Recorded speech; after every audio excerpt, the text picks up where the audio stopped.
Pessoal, bom dia, boa tarde, boa noite ou boa madrugada, né? Não sei que hora que você vai estar assistindo essa aula, né? Sejam todos bem-vindos, né? Eu sou o professor Anderson e vou trabalhar com vocês ensino religioso, né? No decorrer do ano nós vamos estar aí caminhando juntos, né, nessa disciplina, né?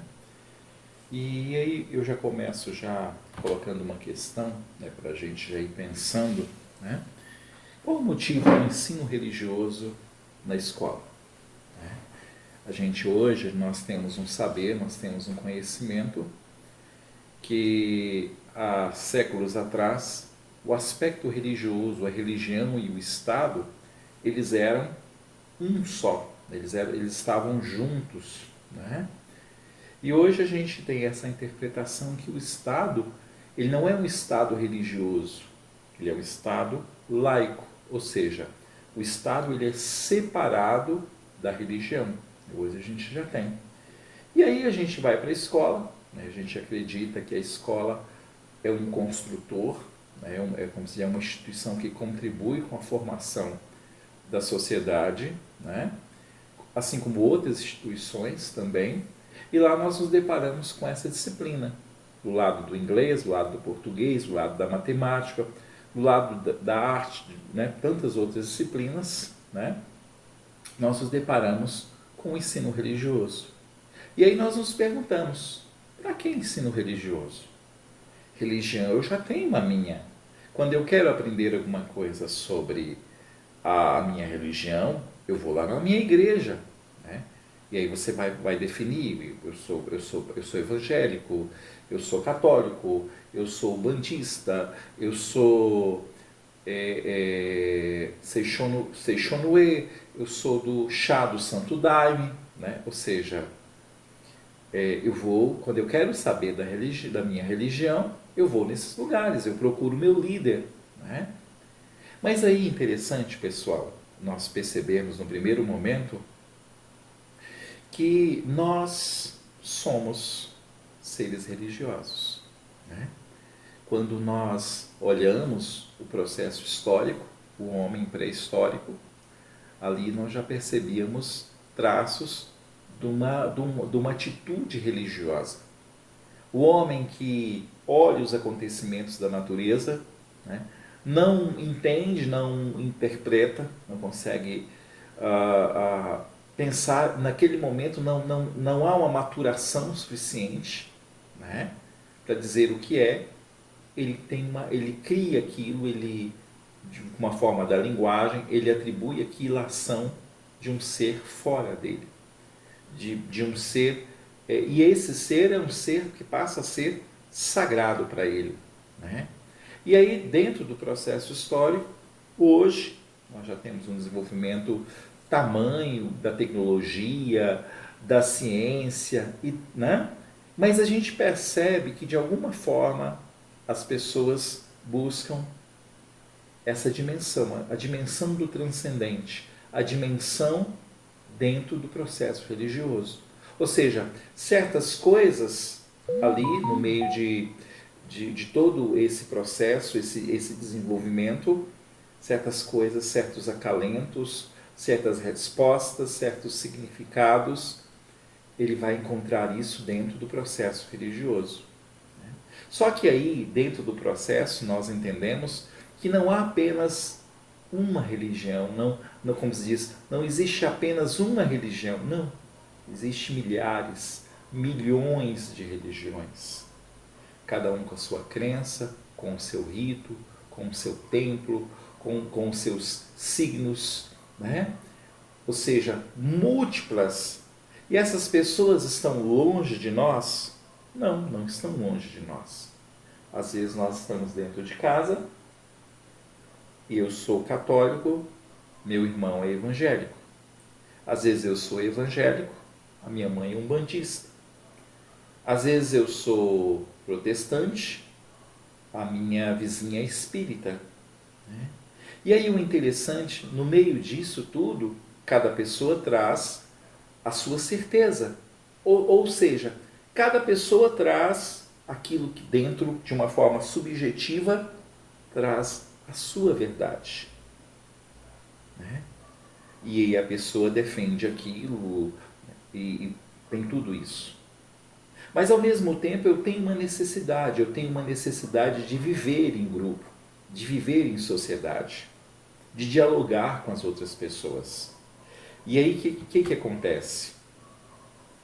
Se eu não aprender o como fazer isso, e num primeiro momento entender que assim como aquela pessoa tem um direito a praticar a fé, né? A ter a crença dela, e eu também tenho, se eu não considerar isso, eu acabo gerando um certo desequilíbrio social. Ou seja, até mesmo uma certa violência. Violência às vezes no discurso, violência no ato, né? No modo de fazer as coisas, coisas assim. A Constituição, nós entendemos que a Constituição é a lei, como dizer, é a lei magna do nosso país, aquilo que rege todas as outras leis, rege a sociedade. No artigo 5, no parágrafo 6, né, ela coloca assim: é inviolável a liberdade de consciência e de crença, sendo assegurado o livre exercício dos cultos religiosos, garantido na forma de lei a proteção aos locais de culto e suas liturgias. Ou seja, a Constituição do nosso país, ela nos dá esse direito de nós praticarmos. Mas assim como dá para mim, que professa uma fé, dá para o vizinho que professa a fé dele. Ou seja, se eu não entender que o outro, assim como ele tem direito, eu também tenho e vice-versa, eu acabo criando um certo desequilíbrio, né? Ou seja, uma certa ausência da promoção da paz, do direito humano ao outro. Né? E aí, a resposta justamente está aí. Por que eu estudar o ensino religioso? Por que eu ter essa disciplina dentro da escola? Né? Por quê? Para que eu consiga perceber aspectos das outras religiões dentro de um olhar científico, né? Dentro de premissas científicas, entender essas manifestações e, através disso, desenvolver respeito. Ou seja, quando eu conheço o outro, né? Quando eu conheço a história do processo religioso do outro, eu aprendo a respeitar o outro. Né? Vamos pensar, por exemplo, nas religiões afro. As religiões afro, elas vieram para cá, para o nosso país, com o processo de escravidão. Quando os escravos vieram, eles trouxeram um processo religioso. Ou seja, nós entendemos também que aonde nós formos, nós também levaremos a nossa cultura religiosa. Se eu for para outro país, eu levarei aquilo que eu tenho comigo, que é as minhas crenças. Lá pode sofrer modificações, agregações de outra cultura? Pode. Mas não tem jeito de separar esse processo da cultura e da religião. E por isso eu preciso desenvolver uma das propostas do ensino religioso dentro da escola é justamente isso. Desenvolver aquilo que nós chamamos de respeito. Né? Alguns pensadores, eles dizem que pessoas dizem que nós não somos obrigados a amar ninguém. E eu concordo, porque é muito complicado você amar todo mundo. Né? A gente pode dizer que é até impossível. Mas o respeito é possível. Né? Eu respeitar todas as pessoas, nas suas diferenças de cor, diferença da forma de pensar, né? Isso é possível. Ou seja, eu busco esse conhecimento, mais esse conhecimento, para que eu aprenda, para que eu desenvolva essa habilidade. E aí eu uso muito a palavra desenvolver. Aquilo que eu quero me tornar está dentro da minha capacidade de desenvolver aquilo, né? Com a prática. Eu sou uma pessoa que respondo os outros. Eu não tenho paciência. Vá tentando. A vida vai te colocando momentos, vai te trazendo oportunidades, que se você for tentando, tentando, tentando, de repente aquela nova atitude se torna um hábito. Ou seja, você trouxe um novo hábito e às vezes tem um hábito antepositivo, um hábito construtivo para a sua vida. E aí, nós temos aí o que é o respeito. Respeito ao próximo é compaixão, empatia, respeitar a si mesmo. É interessante essa questão de respeitar a si mesmo. Se eu não me respeito, dificilmente eu vou respeitar o outro. Dentro dos escritos do cristianismo existe esse conceito de amar a si mesmo. Antes de eu amar o outro, eu tenho que amar a mim mesmo. Mas quando a gente abre esse leque, a gente entende que tudo passa por essa relação comigo mesmo. Muitas vezes eu tenho raiva de uma pessoa, do jeito que ela age, e às vezes não é nem raiva daquela pessoa. Às vezes a raiva é comigo mesmo. É algo que tem em mim, que de alguma forma eu reconheço naquela pessoa, né? E eu tenho uma raiva, eu tenho o pessoal antigo diz giriza daquilo, uma não aceitação com aquilo, e eu projeto aquilo naquela pessoa, mas muitas vezes é esse convívio comigo que não é harmônico. Existe uma falta de respeito, de compreensão, de autoconhecimento com a minha pessoa, né? E assim sucessivamente. Respeitar o cabelo, a pele, a religião do outro, ou seja, tudo isso são formas, né? Engloba e tem outras coisas, mas o respeito. Então, conhecer é uma forma. Por que conhecer? Porque uma coisa é eu simplesmente ver de longe, ver o que me dizem sobre aquilo, e aí, nessa percepção, eu me torno uma pessoa preconceituosa, ou seja, porque eu crio conceitos sem conhecer a coisa. E eu vou propagando essa forma de preconceito. E aí o que acontece? Eu vou acabando me tornando, me construindo como uma pessoa intolerante. Nesse quadrante aqui que nós estamos vendo, nós temos um padre e um pastor, né, discutindo sobre o outro. O processo histórico dos dois, embora sejam próximos, mas são um pouco diferentes. Então, se eles forem discutir, eu tenho a verdade, não, a verdade é minha, a verdade é minha, a verdade é minha, eles vão ficar a vida toda. Eles vão perder a grande oportunidade de ser grandes amigos, de serem grandes companheiros, né?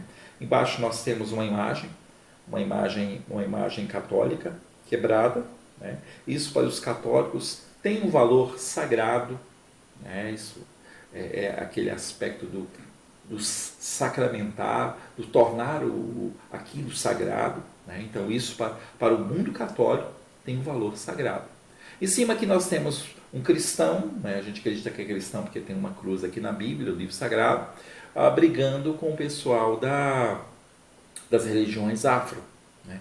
Embaixo nós temos uma manifestação cultural, que é o carnaval. Isso aconteceu, esse ano passado não teve carnaval, esse ano não teve carnaval, então isso aconteceu o ano passado, né? Nós temos a figura do diabo e a figura de Jesus, ou seja, o diabo vencendo Jesus. E isso, querendo ou não, é uma afronta aos cristãos.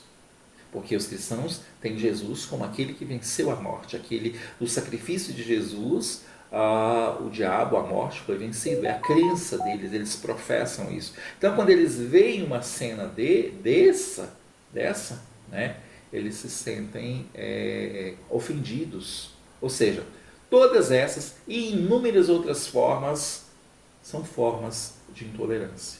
Ou seja, a ausência do respeito nos acaba levando a gente a esse tipo de coisa. Se a gente for pesquisar na internet, existe inúmeros noticiários sobre a intolerância religiosa e outras formas de intolerância também, né? Aqui é interessante porque muitas vezes a gente ouve o comentário assim sobre que os ubandistas são adoradores do diabo, são adoradores do diabo, essa coisa toda, né? E aí quando a gente vai observar dentro do processo religioso deles, eles não têm essa figura do diabo. Essa figura do diabo é ligada aos cristãos. Mas como a gente não sabe, a gente ouve e acaba repetindo, né? Quando eu era criança, eu ouvia muito, eu cresci mais dentro de meus avós eram evangélicos, e aí dizia muito, os católicos são adoradores de imagem, adoradores de imagem. E aí eu teve um tempo que eu fui conviver um pouco mais próximo dentro do universo católico, eu entendi que aquilo não é uma adoração, que ele tem um significado para eles, né? Ou seja, as percepções que nós temos distantes, quando a gente chega próximo, toma outra configuração. É como aquele amigo. Às vezes a gente tem um amigo que a gente julga que ele é chato, esse cara eu não suporto, essa menina eu não gosto, não sei o que, não sei o que. Eu vou conviver com aquela pessoa e eu descubro que é a melhor pessoa do mundo. Ou seja, eu rompi o meu preconceito. A minha visão era uma visão preconceituosa e ela foi quebrada, rompida. E qual o fator positivo disso? A gente consegue promover uma sociedade melhor. Até mesmo porque, vamos pensar, se eu vou à escola, se eu vou ao culto, se eu pratico um ato de fé, isso não me faz melhor enquanto pessoa, tem algo errado, né? Algo está errado aí. E aí eu coloco mais uma questão, como combater a intolerância?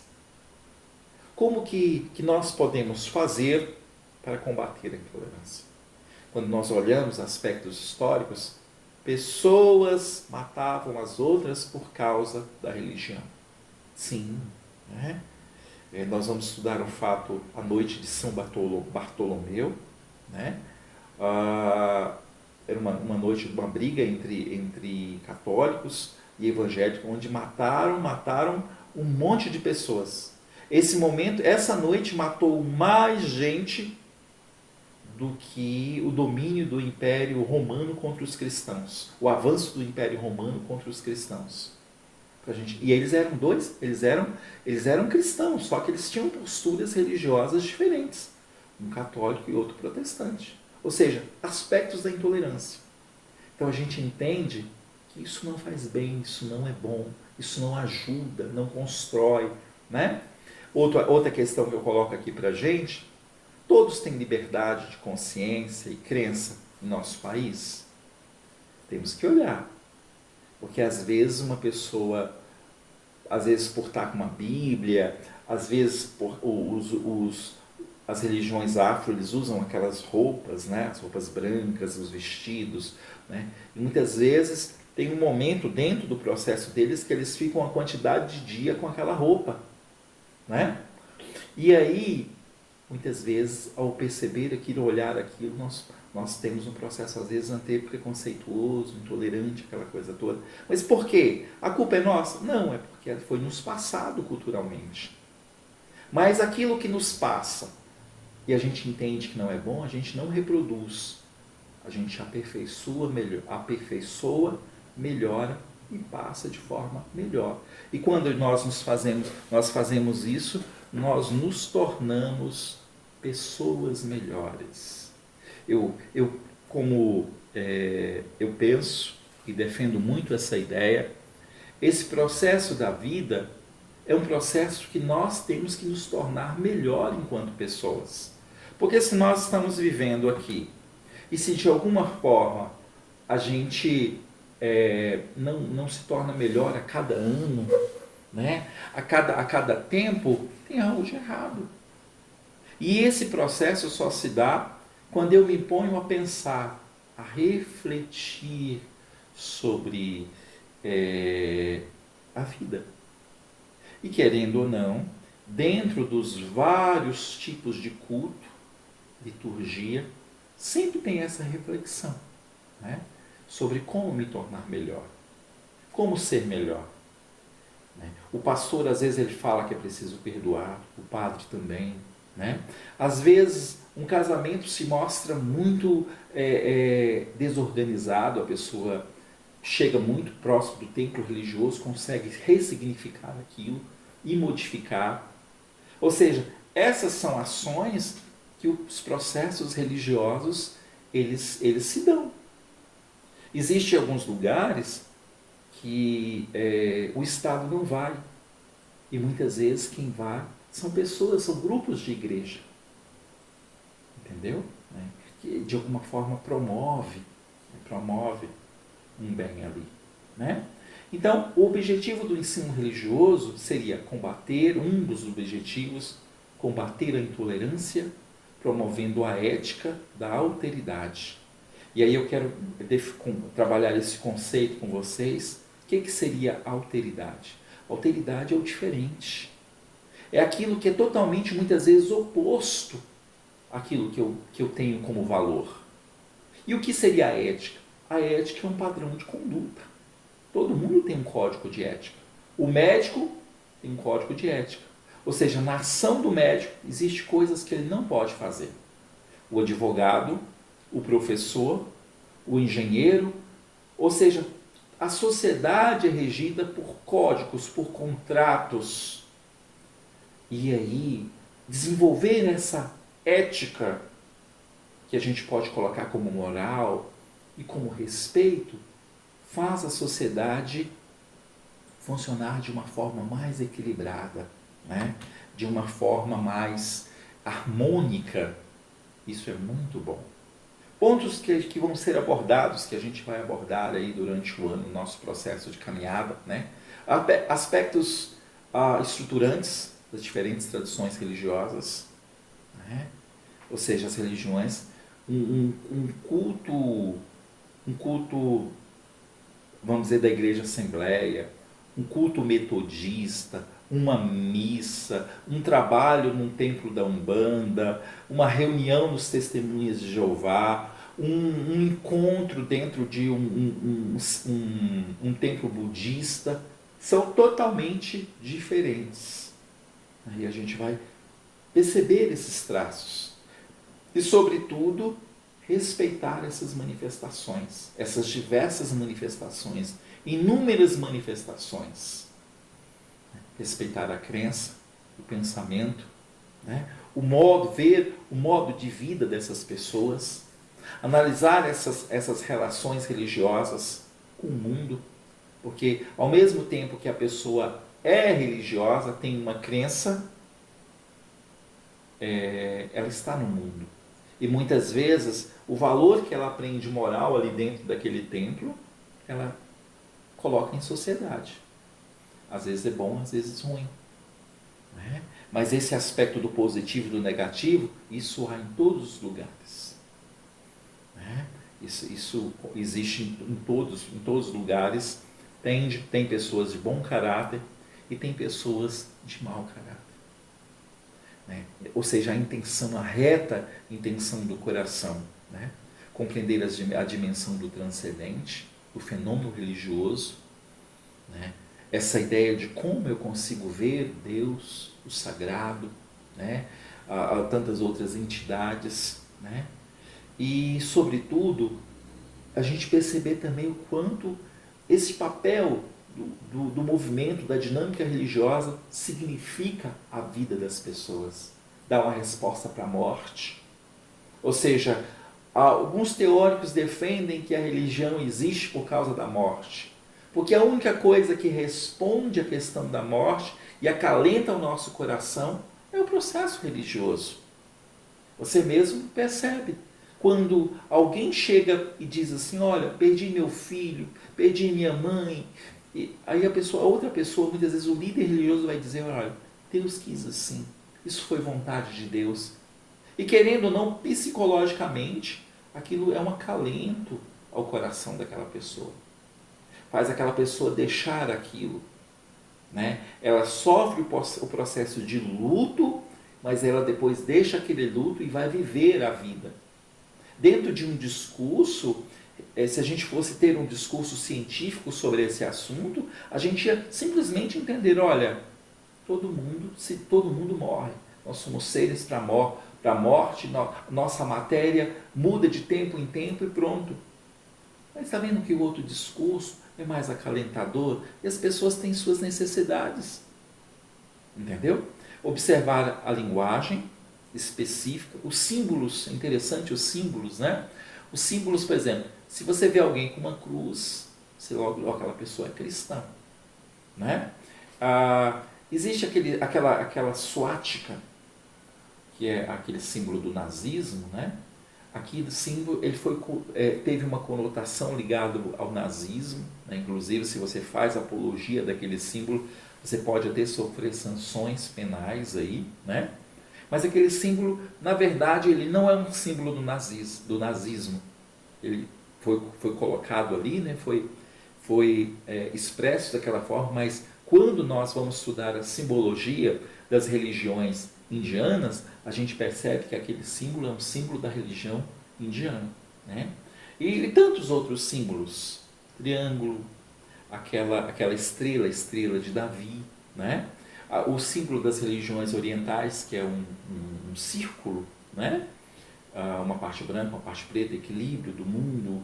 Algumas pessoas dizem que é a luta do bem e do mal, as pessoas vão, né? E filosofias de vida, quando a gente pega o budismo, por exemplo, a gente entende ele mais como uma filosofia de vida do que propriamente uma religião. Às vezes também existe a questão dos ateus. Eu pergunto para você, o ateu também é um crente? Assim como o crente propriamente dito, né? A gente pode dizer, sim, ele é um crente. Da mesma forma que um crê que Deus existe, o outro crê que ele não existe. E todos os dois embasam em pontos do seu discurso. Se você for perguntar por que Deus existe, o outro vai falar, é por isso, é por isso. E se você for perguntar para o outro, por que Deus não existe, o outro vai falar, não, é por isso, é por isso. Ou seja, são aspectos. Agora, saber propriamente dito, eles não sabem, eles têm experiências subjetivas que defendem a sua posição e aquilo acaba sendo importante. O crente é uma pessoa do bem e o ateu é uma pessoa do mal? Não tem isso não. Às vezes você tem a construção do valor, do caráter, às vezes você tem uma pessoa que não pratica, às vezes não pratica nenhum tipo de fé, e às vezes a postura dela ela é muito mais piedosa, muito mais bondosa do que outro religioso. Porque as coisas estão muito... Aí a gente vai entender mais na frente que muitas vezes a gente só está no processo religioso, a gente não construiu uma espiritualidade. E quando a gente constrói uma espiritualidade, nós rompemos esse conceito apenas religioso. É muito mais profundo.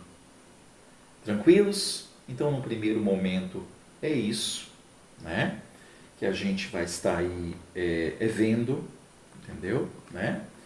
E aí o seguinte, o que acontece? Eu vou estar deixando uma atividade, né? Eu vou estar deixando uma atividade. A gente vai responder essa atividade e depois a gente marca um encontro no Meet, lá com a turma toda, e a gente vai estar discutindo sobre o assunto proposto, tá bom? Um abraço a todos, né? Eu quero colocar para vocês que essa distância da escola, muitas vezes, vai exigir muito de nós.